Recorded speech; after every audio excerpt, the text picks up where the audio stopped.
வணக்கம் அம்மா. என் பெயர் ராஷிவாணி. நான் 3ஆம் வகுப்பு படிக்கின்றேன். என் பள்ளியின் பெயர் ஆவடி நகராட்சி தொடக்கப்பள்ளி கோவில் பதகை. நான் இப்பொழுது திருக்குறள் கூற வந்துள்ளேன். நன்றி மறப்பது நன்று, நன்றல்லது அன்றே மறப்பது நன்றே.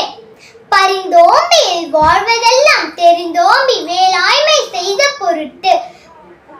அகர முதல எழுத்தெல்லாம் மாதி பகவன் முதற்றே உலகு கற்றதனால் ஆய பயனென்கொள் வாளறிவன் நற்றார் தொரார் எனின். மலர் மிசை ஏங்கினான் மானடி சேர்ந்தார் நிலமிசை நீண்டு வாழ்வார். வேண்டுதல் வேண்டாமை இல்லநடி சேர்ந்தார்க்கும் யாடும் விடுப இல இருள் சேர் இருவினையும் சேரா இறைவ